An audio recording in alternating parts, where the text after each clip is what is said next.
북한에서 여성 군인으로 살아간다는 것은 남자들의 성상품이 된다는 것과 같습니다. 알 수 없는 검사들과 부조리한 수치스러운 훈련들이 나날이 이어지고 있습니다. 안녕하세요. 평양정보통입니다. 제보자의 신변을 위해 가명으로 사연이 진행되는 점 양해 부탁드리겠습니다. 그럼 박성란 씨가 직접 겪은 오늘의 사연 시작하겠습니다. 안녕하세요. 저는 남한으로 온 지 1년이 조금 넘은 박성란이라고 합니다. 남한에서 자유라는 것은 이런 거구나. 인권이라는 것은 이런 거구나 하고 느끼며 항상 감사한 마음으로 살아가고 있습니다. 제가 있던 북한에서는 이런 것들을 느껴볼 수가 없었으니까요. 특히 여성 군인으로 살아간다면 더욱 심하죠. 그곳에서 여성들은 거의 성상품 그 이상 이하로도 보지 않으니까요. 어쩌면 군대의 기쁨조라고 해도 무방할 것 같네요. 그곳에서 겪은 일들은 정말로 끔찍했습니다. 그래서 오늘은 제가 겪었던 그 끔찍한 일들에 대해서 이야기를 해보려 합니다.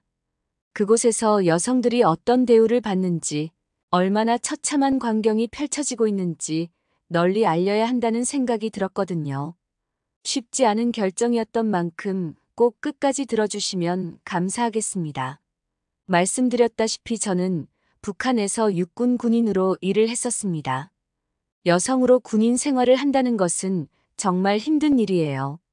인권이라고 절대로 찾아볼 수가 없죠.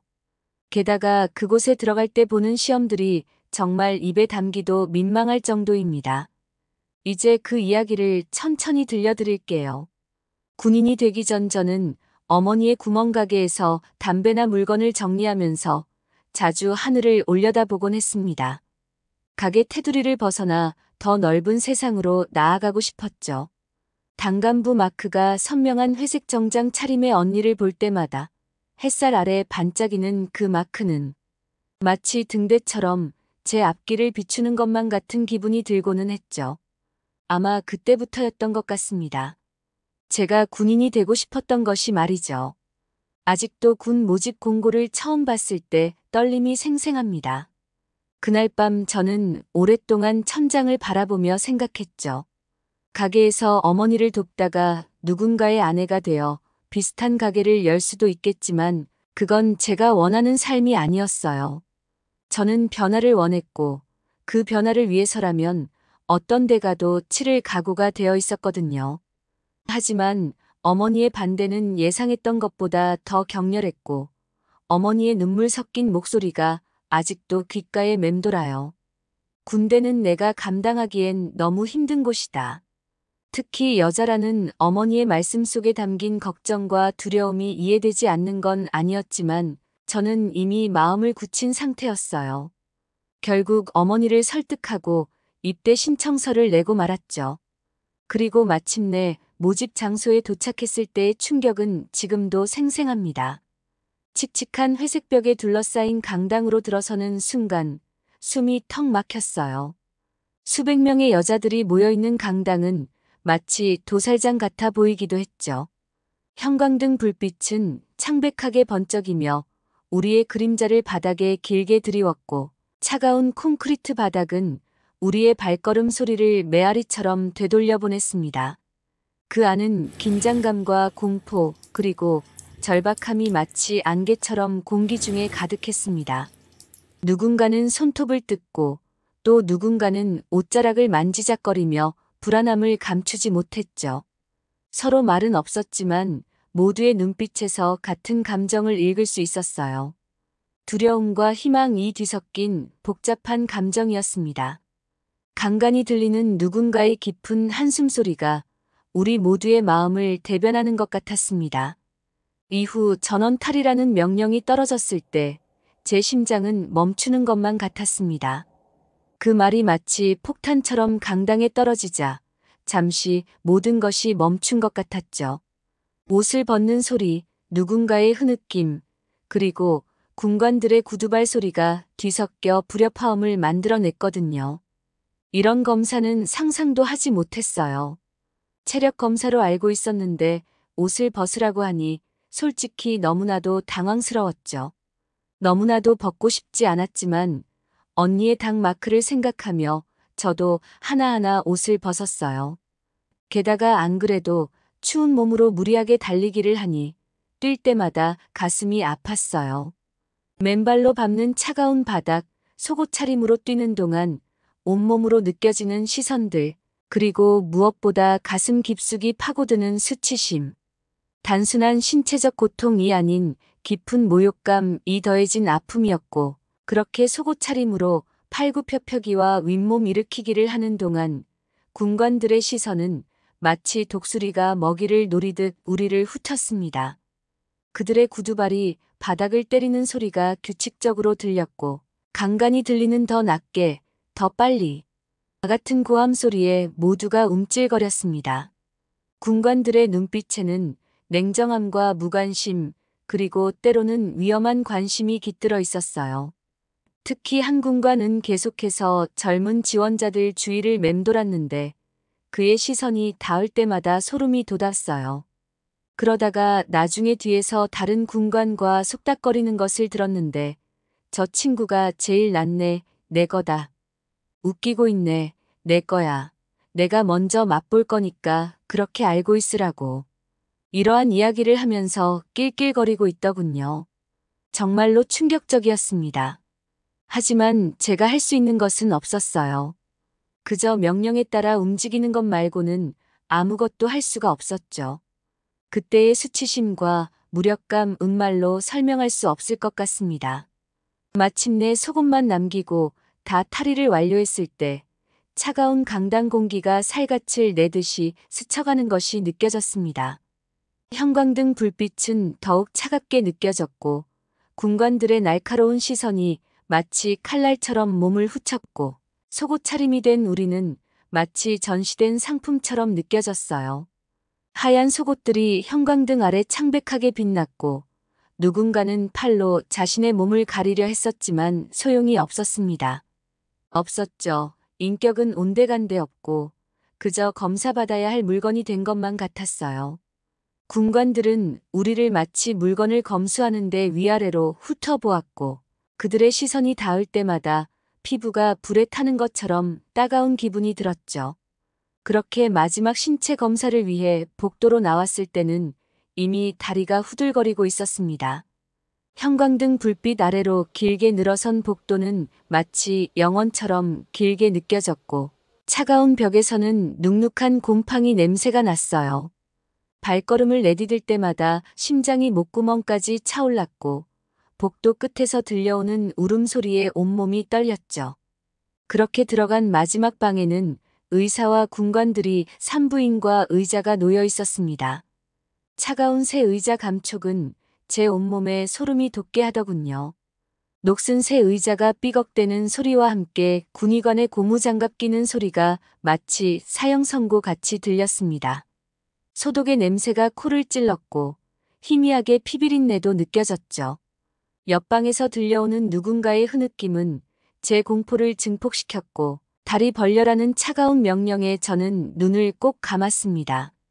내 모든 존엄이 이 순간 산산조각 나는 것만 같았죠. 그렇게 검사가 진행되는 동안 저는 마음속으로 계속 언니를 떠올렸어요. 언니도 이런 과정을 겪었겠지만 저도 견딜 수 있어요.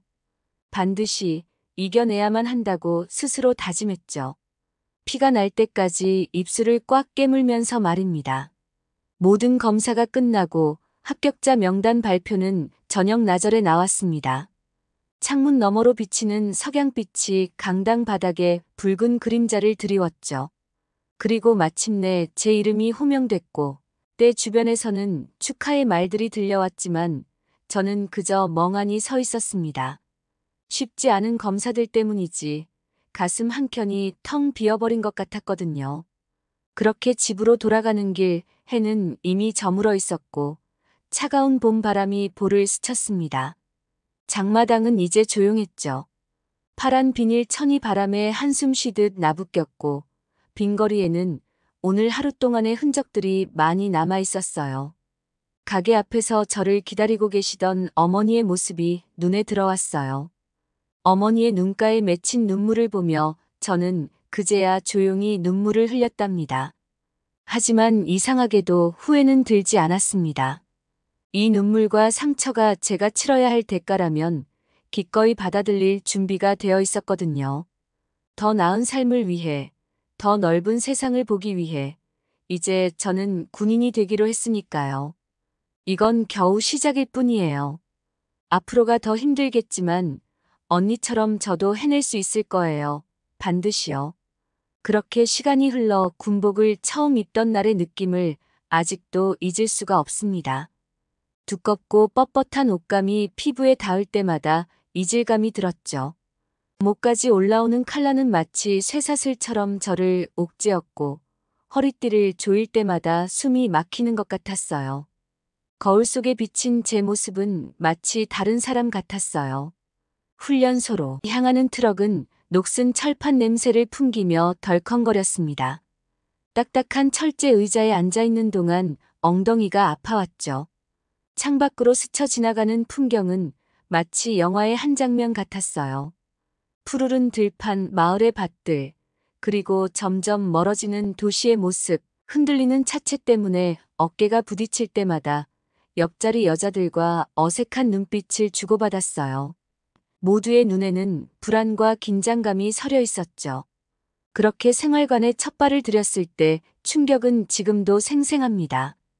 퀴퀴한 곰팡이 냄새와 묵은 땀 냄새가 뒤섞인 공기가 코를 찔러오거든요.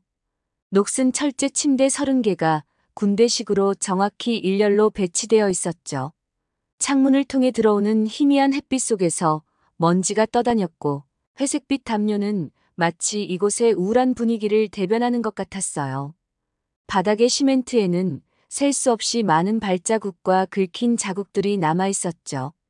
그리고 그곳에서 저는 연희와 나연을 만났습니다. 함경도의 시골 마을에서 온 연희는 볼살이 통통하고 손가락이 두꺼웠어요. 그녀의 투박한 손은 반일의 흔적을 고스란히 간직하고 있었죠. 목소리에는 시골 특유의 순박함이 묻어났는데 사투리를 쓸 때마다 수줍게 웃는 모습이 인상적이었어요. 반면 나연이는 마치 다른 세상에서 온 사람 같았습니다. 날렵한 턱선과 긴 속눈썹, 가지런한 치아까지 모든 모습이 평양의 중산층 가정에서 자랐다는 게 한눈에 보였죠. 그녀의 군복은 다른 사람들과 달리 몸에 딱 맞았는데 나중에 알고 보니 입대 전에 따로 수선을 했다고 하더라고요. 그렇게 우리 셋은 운명처럼 만났습니다. 서로 다른 출신, 다른 말투, 다른 환경에서 자랐지만 이상하게도 첫날부터 가까워졌죠. 아마도 우리 모두가 비슷한 상처를 안고 있었기 때문일까요? 아무도 입대 과정에서 겪은 일들을 입 밖으로 꺼내지는 않았지만 서로의 눈빛만 봐도 알 수 있었어요. 신체 검사실의 차가운 쇠의자와 군의관의 시선, 그리고 그날의 수치심. 그 고통스러운 기억들은 우리의 가슴 깊숙이 묻어두었죠. 밤이 되면 우리는 각자의 침대에 누워 조용히 이야기를 나눴습니다. 연희의 고향에는 넓은 옥수수밭이 있었대요. 여름이면 푸른 옥수수 잎이 바람에 흔들리는 소리가 마치 바다 소리 같았다고 하지만 그 많은 옥수수는 모두 숨에 대고 농부들의 몫은 거의 없었다고 하더군요. 그녀의 가족은 늘 배고픔에 시달렸죠. 군대는 그녀에게 하루 세 끼를 보장받을 수 있는 유일한 탈출구였어요. 나연이의 사연은 또 달랐습니다. 평양 중심가의 아파트에서 자란 그녀는 대학 진학을 꿈꾸던 수재였던 것입니다. 하지만 아버지의 정치적 실각으로 모든 것이 한순간에 무너져 버렸다고 하더군요. 그녀의 말투에는 늘 도시의 세련됨이 묻어났지만 때로는 그 뒤에 숨겨진 깊은 상처가 비치기도 했어요. 그렇게 우리는 밤마다 서로 의지하며 나아가자고 약속했지만 현실은 냉혹했고 통신병 교육이 시작되었을 때 우리는 곧 현실의 차가운 벽에 부딪혔거나 매일 새벽 5시 찢어질 듯한 기상 나팔 소리와 함께 하루가 시작되었죠. 겨울 새벽의 차가운 공기는 마치 칼날처럼 폐부를 찔렀어요. 수도관이 얼어버린 세면장에서는 얼음장 같은 차가운 물로 세수를 해야 했고 동상을 걸린 손가락으로 이를 닦았어요. 아침 식사는 또 다른 고통이었습니다. 질척이는 시멘트 바닥을 지나 줄을 서서 기다리면 녹슨 알루미늄 식판에 묽은 옥수수 죽이 담겼어요. 시든 김치 한 조각이 전부인 반찬, 때로는 죽 위로 떠다니는 벌레를 발견하기도 했지만 배고픔을 채우기 위해 눈을 감고 넘겨야만 했죠. 통신 장비는 우리의 또 다른 고통이었습니다. 20kg이 넘는 무전기를 메고 산을 오르내리는 훈련이 매일같이 이어졌죠. 어깨가 찢어질 것 같은 고통, 무릎이 떨리는 고통, 그리고 숨이 턱 밑까지 차오르는 고통은 저희를 지치게 했죠. 하지만 잠시라도 걸음을 멈추면 고함과 욕설이 쏟아졌어요. 게다가 밤이면 정치 학습이 시작됐습니다. 불빛 하나 없는 캄캄한 생활관에서 졸음과 싸우며 원칙과 강령을 외웠죠. 책장을 넘기는 소리, 누군가의 하품 소리, 그리고 간간히 들리는 훈육관의 질책 소리, 모든 것이 악몽 같았어요. 하지만 가장 큰 고통은 따로 있었습니다. 기본적인 생필품도 제대로 공급받지 못했거든요. 특히나 생리대 문제는 심각했습니다. 매달 지급되어야 할 생리대는 거의 보급되지 않았고, 우리는 헌천으로 만든 대체품으로 버텨야 했죠. 빨래할 때 흘러나오는 붉은 물을 보며 우리는 서로의 얼굴을 바라볼 수조차 없었어요. 날이 갈수록 저희의 손은 거북이 등처럼 갈라졌습니다. 차가운 물로 빨래를 하고 총기를 닦고 마당을 쓸면서 끝없는 노동의 피부는 점점 거칠어져 갔죠. 장갑은 사치품이었어요. 동상으로 손가락이 퉁퉁 부어 올랐고 여름이면 물집이 잡혔습니다. 영양실조 또한 우리 일상이 되었습니다. 마른 얼굴들, 푹 꺼진 눈, 그리고 점점 헐렁해지는 군복이 저희의 상태를 말해주고 있었죠. 그러던 어느 날 아침, 연희가 갑자기 쓰러졌을 때는 정말 가슴이 철렁했습니다. 창백한 얼굴로 누워있는 연희를 보며 저와 나영이는 서로를 바라봤죠. 무언가를 해야만 한다고 말이에요. 그리고 그날 밤 우리는 부대 뒤편의 작은 땅을 몰래 살펴봤습니다. 달빛 아래로 보이는 황량한 땅이었지만 우리 눈에는 희망으로 보였죠. 저희는 곧바로 나연이가 고향에서 몰래 가져온 씨앗들을 심기 시작했습니다. 당근, 무, 그리고 배추들 말이죠.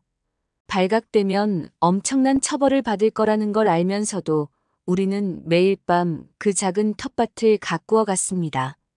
그렇지 않으면 모두가 굶어 죽을 것만 같았거든요. 그렇게 나연이와 함께 달빛 아래에서 흙을 고르고 씨앗을 심고 물을 주는 일은 위험하면서도 달콤한 비밀이었습니다. 그렇게 텃밭을 가꾸며 우리는 작은 희망을 키워갔습니다. 키워갔죠. 서로의 어깨를 두드리며 언젠가는 더 나은 날이 올 거라고 믿었어요. 그리고 마침내 시간이 지나고 조그만 새싹들이 올라오기 시작했을 때 우리의 눈에는 눈물이 고였습니다. 그것은 단순한 채소가 아닌 우리의 생존과 희망의 상징이었으나 매일 밤 우리는 서로를 의지하며 그 작은 텃밭을 지켰어요. 군대라는 거대한 조직 속에서 이 작은 반란은 우리가 아직 살아있다는 증거였습니다. 그렇게 군생활 2년차에 접어들면서 군대의 더 악랄한 실체가 서서히 모습을 드러내기 시작했습니다. 특히 아침 점호 시간은 하루 중 가장 긴장되는 순간이 되었죠. 중대장의 시선이 마치 끈적한 실처럼 특정 여군들의 몸을 훑었거든요. 키가 크고 날씬한 은주의 가슴선, 작고 예쁜 얼굴을 가진 미경이의 허리, 점호가 끝난 후에도 그 시선이 그들에게 달라붙어 있는 것 같아 소름이 돋았습니다. 복도에서의 우연한 접촉도 점점 빈번해졌다. 때때로 손을 겹치거나 지나갈 때 어깨를 스치는 정도가 아니라 아예 부딪히기도 했죠. 늦은 밤 당직실로의 호출은 더욱 두려웠어요. 깜빡이는 형광등 아래 홀로 서 있으면 마치 재물이 된 것 같은 기분이 들었죠. 그 과정에서 우리는 나름의 생존법을 터득해 갔습니다. 복도 이동은 시간대별로 계산해서 했죠. 아침 7시 30분은 중대장의 커피 시간, 오후 2시는 회의. 이런 정보들을 머릿속에 새기며 살았어요. 화장실도 반드시 둘이서, 셋이서 무리지어 다녔죠. 마치 초원의 영양대처럼 포식자의 눈을 피해 조심스레 움직여야 했으니까요. 그럼에도 쉽지 않았던 건 새로 부임한 중대장 때문이었습니다. 그는 너무나도 노골적이었거든요. 특히 그의 금요일의 의식은 공포 그 자체였죠. 매주 금요일 밤 야간 점검이란 명목으로 여군 생활관을 불시에 습격했어요. 창문을 통해 그의 구두발 소리가 들리면 생활관 전체가 얼어붙었죠. 전원 집합, 그의 고함 소리와 함께 우리는 속옷도 입지 못한 채 얇은 티셔츠 차림으로 연병장에 나가야 했습니다. 한겨울에도 예외는 없었죠.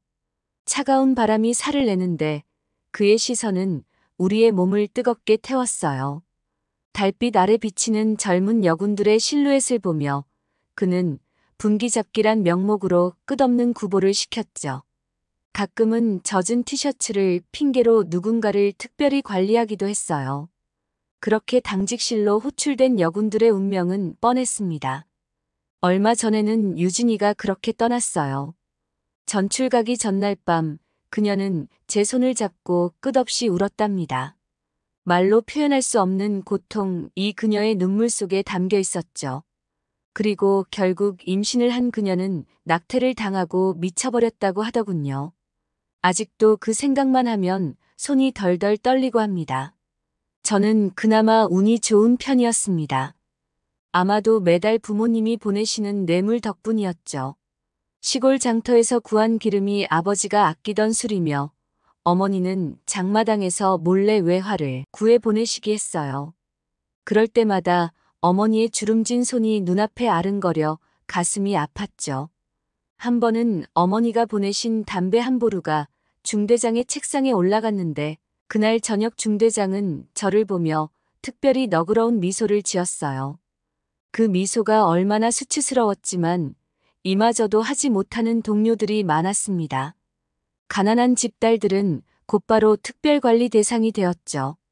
특히 한경도 시골에서 온 은희는 중대장의 각별한 관심을 받았어요.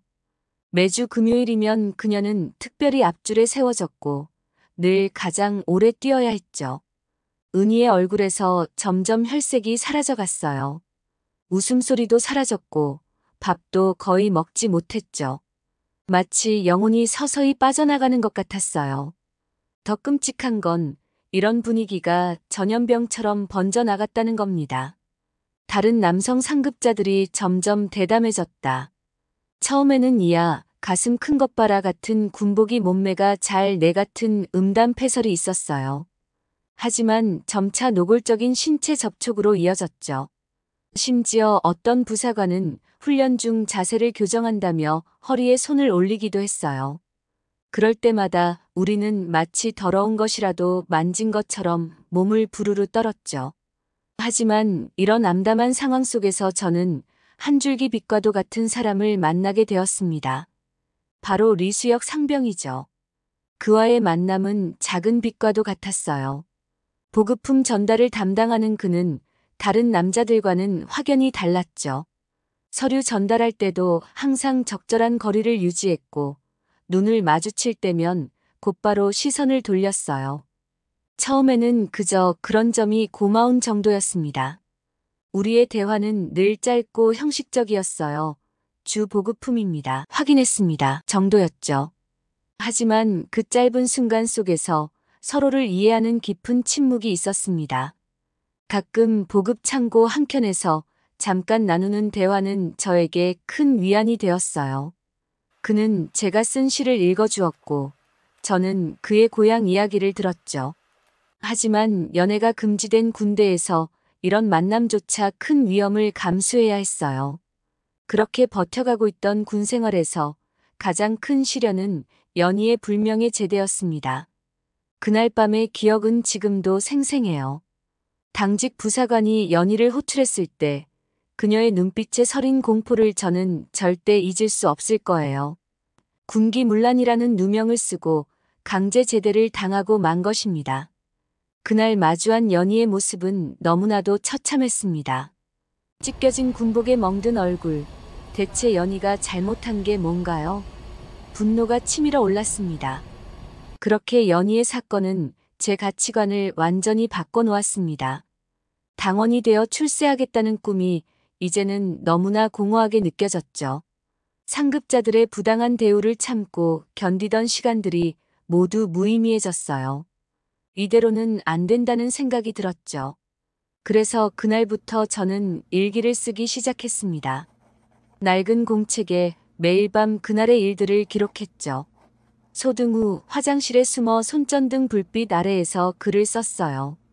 처음에는 단순한 기록이었지만 점차 부대 내 여성들의 처우와 인권 실태를 담은 생생한 증언록이 되어갔어요.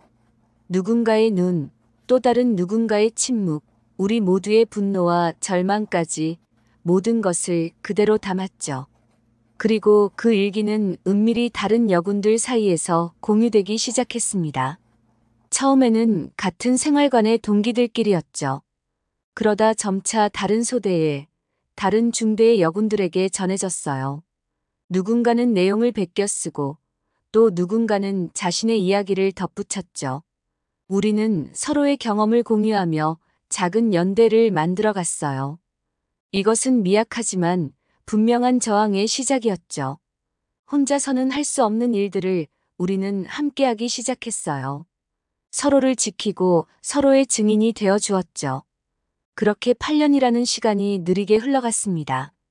철조망 너머로 보이는 하늘을 바라보며 마지막 날짜를 하나씩 지워가던 순간들이 아직도 생생해요. 달력의 숫자를 볼 때마다 가슴이 두근거렸죠. 그리고 마침내 그날이 왔습니다. 그날은 당원 자격 심사를 앞둔 어느 봄날이었어요. 벚꽃이 흩날리던 날이었는데 그 꽃잎들이 마치 작별 인사를 하는 것처럼 느껴지더군요. 정치부장의 사무실은 늘 그랬듯이 담배 연기로 가득했습니다. 창문 너머로 들어오는 햇살의 연기가 하얗게 부서졌는데 마치 제 흔들리는 마음을 표현하는 것 같았죠. 낡은 나무 책상 위에는 제 8년간의 기록이 담긴 서류들이 가지런히 놓여 있었어요. 그렇게 바랜 문서들 위로 박혀있는 빨간 도장들이 마치 상처처럼 보였죠. 모범적인 군생활, 정치사상 교육 우수, 충성심 탁월. 그동안 제가 쌓아온 가면들이 차곡차곡 문서로 정리되어 있었습니다. 정치부장의 사무실 벽에 걸린 시계는 오후 2시 15분을 가리키고 있었습니다. 창밖에서는 훈련하는 신병들의 구령 소리가 희미하게 들려왔고 어디선가 군가 소리도 들렸죠. 이런 소리들이 제 일상이었는데 이제는 낯설게 느껴졌어요. 박정난 동무, 내가 보기엔 자네가 당원이 되기에 부족함이 없다고 판단되는데 정치부장의 목소리가 사무실 안을 맴돌았습니다. 그의 손가락이 서류 위를 천천히 두드리는 소리가 마치 제 심장 소리처럼 크게 들렸죠. 그의 말 한마디에 제 미래가 달라질 수 있었어요. 평양에서의 안정된 직장, 더 나은 삶, 모든 것들이 제가 그토록 꿈꾸던 것들이었죠. 어쩌면 어머니도 더 이상 장마당에서 고생하지 않으셔도 될지 모르는 일이었어요. 하지만 그 순간 제 머릿속에는 전혀 다른 장면들이 스쳐 지나갔습니다. 8년이 지났지만 잊혀지지 않는 연희의 마지막 모습, 그날 밤 찢어진 군복을 부둥켜 안고 울던 그녀의 모습이 선명하게 떠올랐어요. 게다가 은희의 공허한 눈빛, 매일 아침 거울 앞에서 멍든 자국을 감추려 애쓰던 그녀의 떨리는 손길도 보였죠. 그리고 수많은 여군들의 눈물과 깊은 밤 화장실에서 훌쩍이던 소리들, 악몽에 시달려 잠꼬대를 하던 밤들이 스쳐 지나갔습니다. 그렇게 8년 동안 제가 기록해온 모든 순간들이 파노라마처럼 펼쳐졌습니다. 낡은 공책에 한 글자 한 글자 써내려갔던 그 시간들이 말이죠. 달빛 아래에서 떨리는 손으로 쓴 글씨들, 눈물로 번진 잉크 자국들, 분노로 구겨진 페이지들이 말이에요. 그 기록들은 단순한 일기가 아니었습니다. 그것은 우리의 존엄을 지키기 위한 작은 저항의 역사였고 미래를 위한 증언이었습니다. 죄송합니다. 당원 자격을 사양하겠습니다. 제 입에서 나온 말에 저 자신도 놀랐습니다. 마치 다른 사람의 목소리를 듣는 것 같았죠. 순간 정치부장의 얼굴이 굳어졌습니다. 연기 속에서 그의 눈빛이 차갑게 빛났고 그의 손가락이 책상을 두드리던 소리도 멈췄죠. 방 안의 공기가 순식간에 얼어붙는 것 같았습니다. 하지만 이상하게도 제 마음은 편안했어요. 마치 오랫동안 무거운 짐을 내려놓은 것처럼 가벼워졌죠. 그리고 마침내 다가온 제대 전날 밤은 유난히 달빛이 밝았습니다. 마지막 임무를 수행하기에 딱 좋은 밤이었죠. 저는 그동안의 기록들을 믿을 만한 후배들에게 전달하기로 했어요. 생활관 뒤편 창고에서 조심스레 이루어진 만남 속에서 손전등 불빛 아래에서 떨리는 손으로 전해진 노트들은 단순한 종이가 아니라 우리의 진실이었고 미래를 향한 작은 횃불이었죠. 그리고 마침내 제대를 마치고 평양의 언니의 집으로 거처를 옮겼을 때는 봄이 막 시작될 무렵이었습니다. 언니네 아파트 창문으로 보이는 평양의 풍경은 마치 다른 세상 같았어요. 밤이면 반짝이는 불빛들이 마치 별처럼 아름다웠고 넓은 대로를 달리는 차들의 행렬은 끊임없이 이어졌죠. 이곳에서라면 새로운 삶을 시작할 수 있을 것만 같았어요. 하지만 그 평화로움은 봄날의 꽃처럼 금세 스쳐 지나가고 말았습니다. 첫 신호는 어머니의 다급한 전화였어요. 수신기 너머로 들려오는 어머니의 떨리는 목소리가 지금도 귓가에 생생합니다. 보이부 요원들이 장마당에 어머니 가게를 뒤지고 갔다는 거예요. 순간 가슴이 철렁 내려앉았죠. 그날 이후로 상황은 걷잡을 수 없이 나빠졌습니다. 보이부의 조사는 마치 거미줄처럼 우리 가족을 조여왔죠. 거대한 거미가 먹잇감을 서서히 조여오는 듯이 말이에요. 어머니의 가게는 영업 정지를 당했어요. 매일 아침 장마당으로 향하던 어머니의 발걸음이 끊긴 거예요. 반찬 냄새로 가득했던 부엌에서 이제는 한숨소리만 들려왔죠. 게다가 동생의 재적 통지서는 마치 사형 선고문 같았습니다. 불순한 가정 환경이라는 차가운 글자들이 동생의 꿈을 무참히 짓밟았고 16살의 순수한 웃음이 하루아침에 사라져버렸어요. 밤마다 이불 속에서 훌쩍이는 동생의 울음소리를 들으며 저는 입술을 꽉 깨물어야 했어요. 결국 아버지는 더욱 깊은 침묵 속으로 빠져드셨습니다. 연기 자욱한 방에서 창문. 바라보시는 모습이 마치 정지된 사진처럼 보였죠. 때때로 들리는 깊은 한숨 소리에는 한평생 성실하게 살아온 자부심이 무너져 내리는 소리가 담겨 있었어요. 보이부의 조사는 집요했습니다. 제 기록들이 부대 내에서 발견됐다는 소식은 폭탄과도 같았죠. 처음에는 단순한 불만 표출 정도로 여겨졌던 것이 이제는 조직적인 반체제 운동의 증거가 되어버린 거예요. 그리고 마침 그 운명의 밤이 찾아왔습니다. 언니가 우리를 거실로 불렀을 때 창밖으로는 보름달이 차갑게 빛나고 있었죠. 언니의 손끝이 떨리고 있었어요. 평소에 당당하고 자신감 넘치던 모습은 온데간데 없었죠. 마치 오래된 사진이 바르듯 언니의 얼굴에서도 혈색이 사라져 있었어요. 내일 아니 늦어도 모레까지 결정을 내려야 해. 아니면 우리 모두 정치범 수용소에 가게 될 거야. 언니의 떨리는 목소리가 마치 깨진 유리 조각처럼 우리의 가슴을 찔렀습니다. 정치범은 마치 저주의 주문처럼 거실 공기를 얼어붙게 만들었죠. 시계 초침 소리만이 우리의 무거운 침묵을 가르고 있었어요. 창밖 평양의 밤거리는 여전히 화려하게 빛나고 있었습니다. 저 불빛들 아래에서 평범한 일상을 보내고 있을 사람들에게는 그저 평범한 하루겠지만 우리에게는 인생이 완전히 뒤바뀌는 순간이었죠. 결국 저희 가족은 모두 곧바로 탈출을 하기로 결정했고 빠르게 짐을 꾸렸습니다. 모든 것을 알아놨다는 언니를 따라가기로 했죠. 그때의 기억이 아직도 생생하네요. 목숨을 건 그 순간이 말이죠. 그렇게 짐을 다 꾸린 후 우리는 거실에 모였습니다. 창밖에서는 눈이 소리 없이 내리고 있었고 달빛이 커튼 사이로 스며들어 거실 바닥에 희미한 그림자를 만들고 있었죠. 벽시계 초침 소리가 유난히 크게 들리던 그 순간 시계는 자정을 조금 넘은 시간을 가리키고 있었어요. 우리 5 식구는 마치 음모자들처럼 조심스레 모여 앉았답니다. 방 안의 공기는 차가웠지만 긴장감 때문인지 등줄기로 식은 땀이 흘렀습니다. 어둠 속에서 희미하게 보이는 가족들의 얼굴에는 공포와 결연함이 교차하고 있었어요. 특히 언니의 손끝이 떨리는 모습이 아직도 눈에 선합니다. 언니가 당간부 신분증을 꺼냈을 때 그 빨간 표지가 마치 피처럼 선명해 보였습니다. 작은 목소리로 계획을 설명하는 언니의 말 한마디 한마디가 가슴에 모처럼 박혔어요.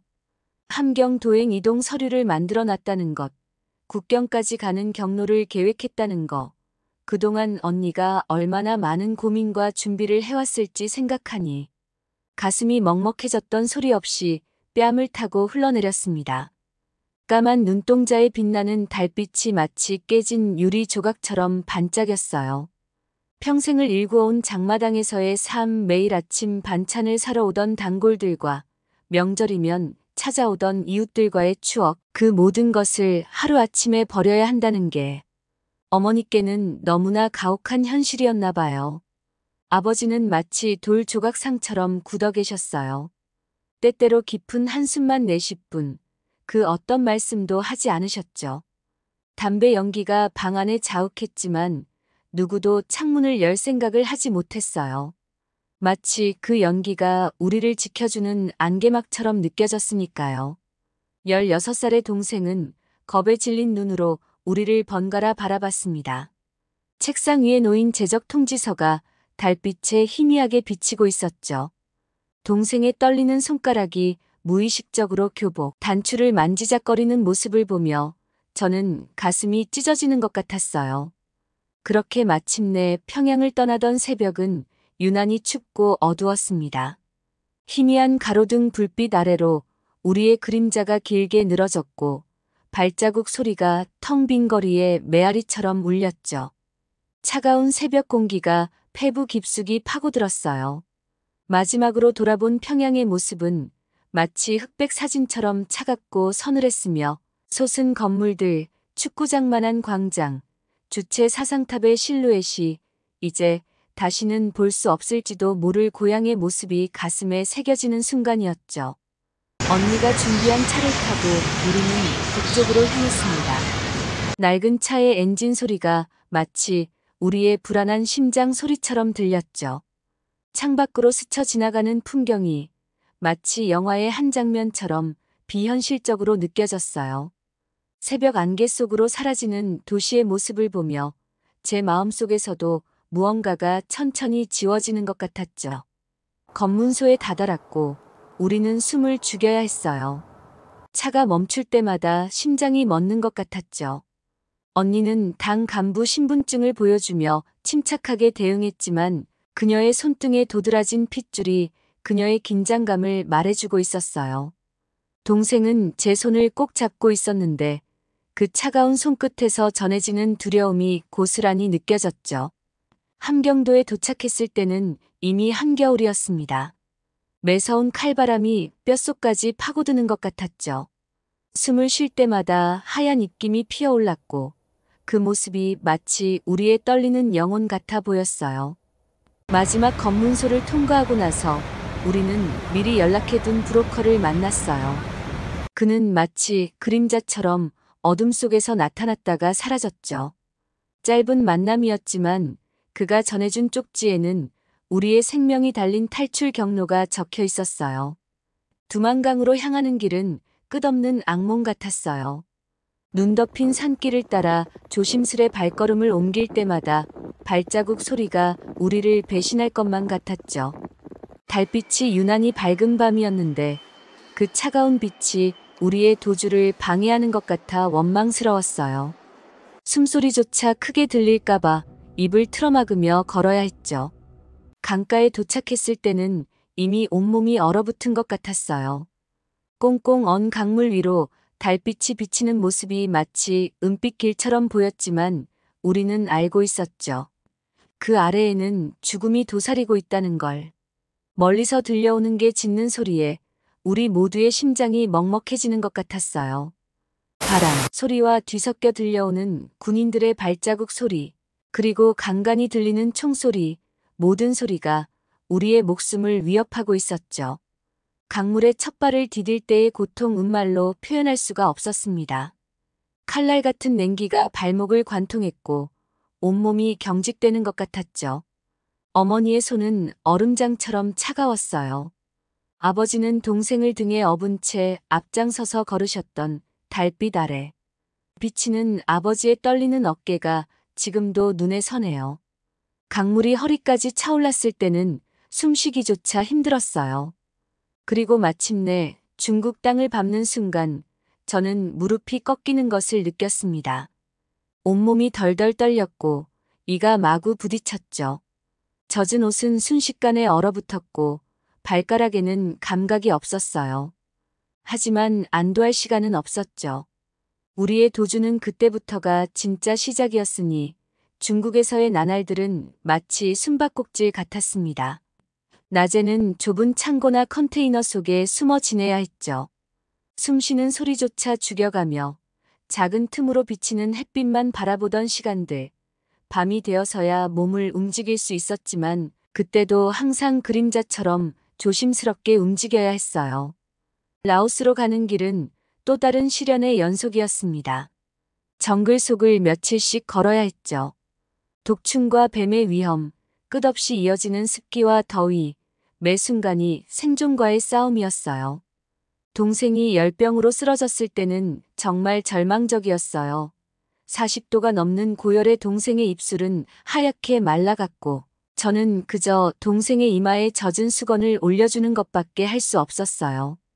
태국에 도착했을 때는 이미 모두가 뼈만 남아 있었습니다. 6개월간의 도피 생활, 그 시간 동안 우리는 10년은 늙어버린 것 같았죠.